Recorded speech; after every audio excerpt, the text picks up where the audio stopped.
Hey everyone, Steven here once again. Well, after about a month away, I decided to come back and do a follow-up at this popular Louisville Big Lots, which as you can see, is going out of business. Now there's been a fourth Kentucky location that's been added to the mix. I think it's in Madisonville. It's the fourth Kentucky location that is closing, besides Henderson, Lexington, and here. But anyway, I'm going to take a look inside and see what's left. Well, actually, let's go together.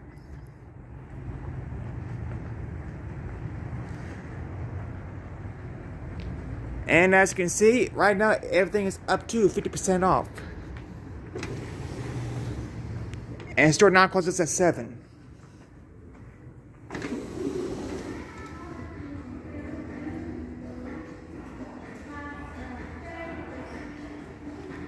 Oops, sorry about that.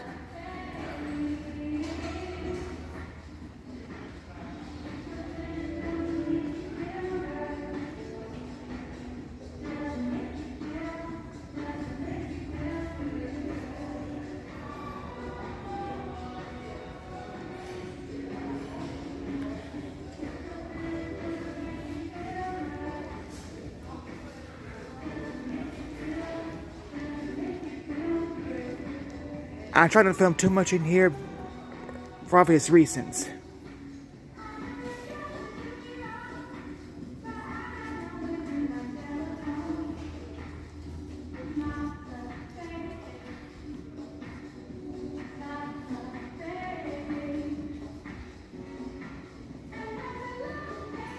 But all I can say is, better come in here while you can, because you still got about a month left before the store closes.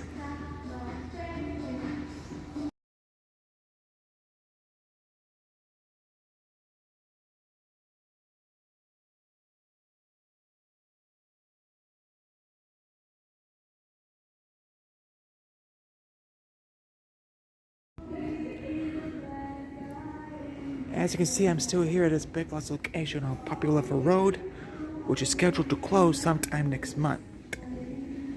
So I figured do a little bit more filming right quick, see what's left. Of course, I do have plans to come back as soon as possible before the end of the month into early October to see what's left at that point.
Well, that wraps things up at the popular Louisville Big Lots. Got about a month left as of when I'm uploading this video to come shop there before it's too late. Anyway, if you like content like this, don't forget to subscribe, comment, hit the bell for notification icons, and so forth. And I'll see all of you next time. Bye. Well, as we got an update on what took over Joann Craft at the Jefferson Mall, but once Halloween wraps things up, most likely this will become vacant once again. But let's take a look anyway.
Of course, last time when they were at Jefferson Mall, they took over where Sears was.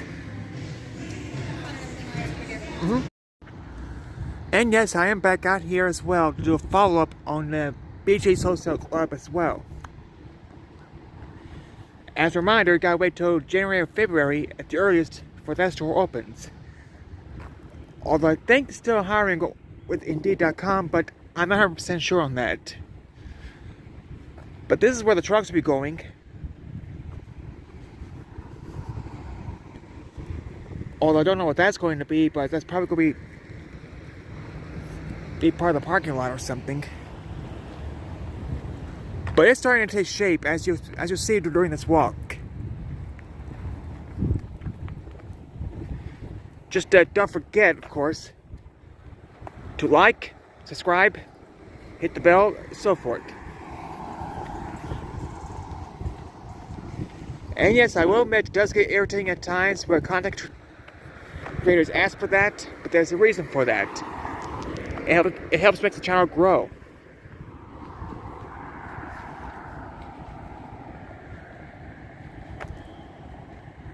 And right now, it's about as close as I can get to it because of the fence, as you can see. Hopefully, by the end of the year, they'll have the fence come down and I can drive in it for a closer look.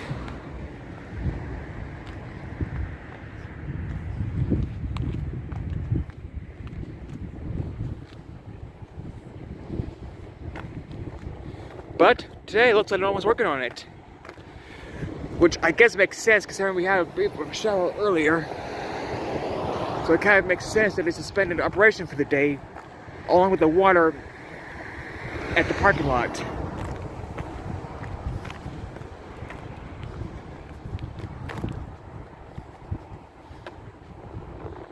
But hopefully soon they'll get back to it.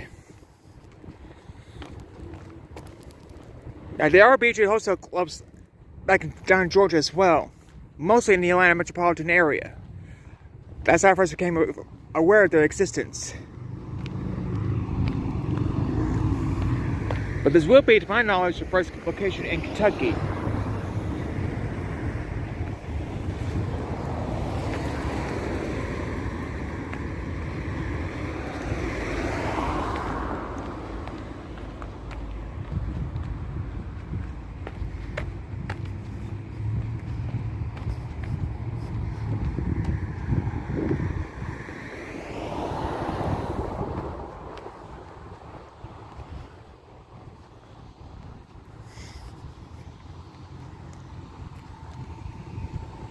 Now, whether or not this will be a successful location and for BJ's to extend in the state of Kentucky, it's hard to say.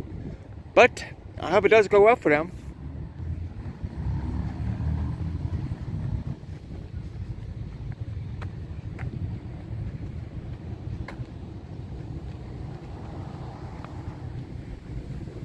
Coming up to where I think, or most likely it's going to be the main entrance to the store. Of course, I have to get a membership card to sign in with them, but it'll be worth it once, they open.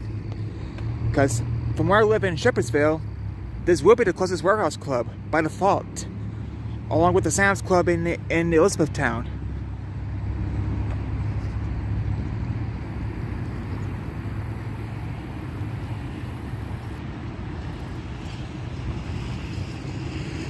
Although I'm kind of surprised that BJ's is coming to Louisville, because to be honest, I thought this would have been Costco or another store altogether.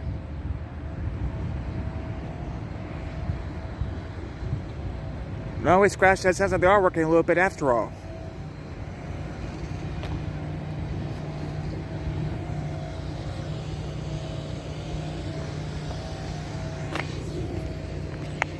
Now with the security cameras running, I can't take any more chances at the moment, so time out.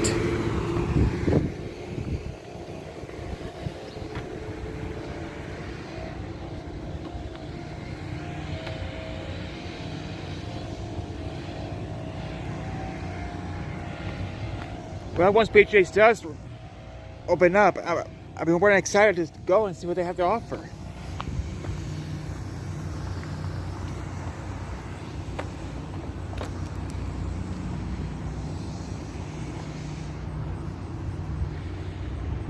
At least the sunset's pretty good, too.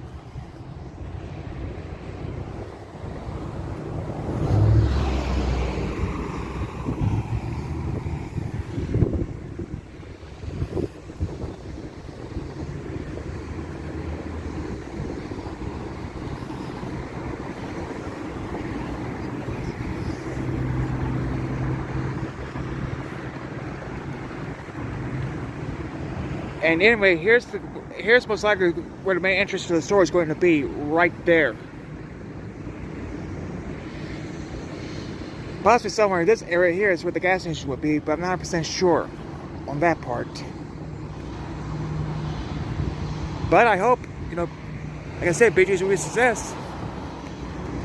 If so, great. If not, then, well, they tried.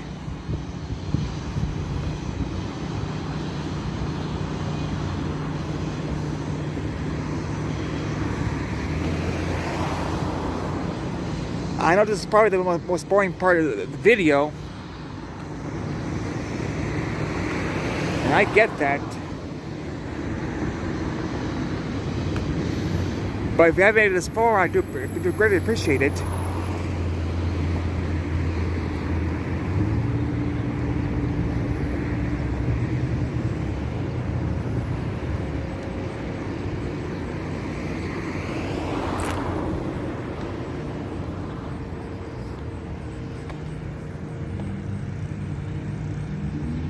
Now, if they want to get the outside of the place finished and work on the inside a little bit, that would be great.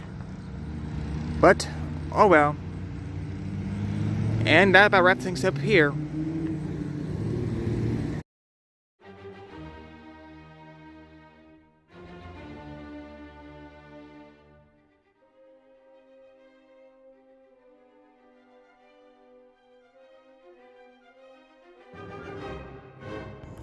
And a good evening, folks. Steven here once again. And it's that time. As in time to give you my thoughts and predictions on Watkins Glen, with anything else that I find interesting over the past few days. Now, don't forget, if you like content like this, please click the like button, hit the subscribe button, notifications, comment, all that and more. Now, with all that out of the way, let's get started. Xfinity Series driver Parker Kligerman confirmed earlier today that this season will be his last full-time run. Right now, he's on the verge of making the Xfinity Series playoffs, and I hope he does. I would like to see him get at least a win to close out his career. What I think he'll do next year is he'll probably do a part-time racing, but he hinted that in the in a statement, along with some more television time. Whether or not it's going to be with NBC, Amazon, Turner, or CW, it's unclear. But Parker is a pretty good pit reporter. I'll give him that. And if he does stick with TV full time, I hope he gets a station that will appreciate it in long term. So I wish him all the best, not only for the rest of the season, but wherever the future that Parker Kligerman has in store for him going forward. Normally, I say the Truck Series preview for the upcoming race for the weekend of it, but since the Bristol Truck Race is next Thursday, I decided to talk about it tonight instead. As you know, Leighton Riggs got his first career win at Milwaukee the last time the Truck Series ran. And at the moment, well, let's just say that the drivers aren't in a must-win situation yet, but it's close. That being said, I think Ty Majeski will still keep his short track streak alive and win in Bristol, and become the first driver to advance to the next round. But we'll see on next Thursday, if that will be the case or not. And as a reminder for Bristol, next Friday, CW takes over for the Xfinity Series. Even though we still have no idea at this point who the pit reporters and everything else is going to be. But I assume since NBC is still producing those races, you'll still see Dave, Kim, Parker, Marty, and so forth during the Xfinity Series races for 2024. Well, not Parker Resident Series, but for the season. But you know what I mean. The regular NBC team. And speaking of Watkins Glen, yes, this is the last Xfinity Series race on USA. And I think SVG is the best driver out there, along with AJ, to potentially go to victory lane for Watkins Glen. Although whether or not they will isn't a matter altogether. But I think those two will be the favorites nonetheless. If I had to pick a Ford, I'm still going to go with Cole Custer and Sheldon Creed for Toyota, because eventually I think Creed will get a win before he goes to the Haas team next year. But we'll see. As for the Cup Series, both start times are the same, by the way, 3 o'clock, and both will be on USA. I forgot to talk about that last time in the Atlanta race, so I do apologize for that as well, see. But nonetheless, I think Tyler Reddick, Chase Elliott, Austin Cindric, Michael McDowell, Kyle Larson, Martin Truex Jr., and Kyle Busch will be the favorites for the Cup race. If I had to pick a winner out of those drivers, though, I'm going to say Reddick.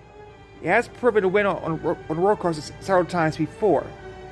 Yes, all 400 drivers have won a road course at least races or a street race at least once. But the only thing I give Hendrick the advantage of is that they won the last 5 races there at Watkins Glen. They could make it 6, but then again, who knows? Especially with the softer tire, they're going to try at Watkins Glen for a 3-second difference when it comes to tire management. We'll see on Sunday how that will play out. And to be honest, it's kind of a light day as far as what I find it interesting. And so on that note, that will wrap things up for the night. I'll see you guys back on Tuesday for a follow-up with Watkins Glen and preview the Xfinity and Cup Series races at Bristol on Thursday. Until then, I'll see you next time. Bye.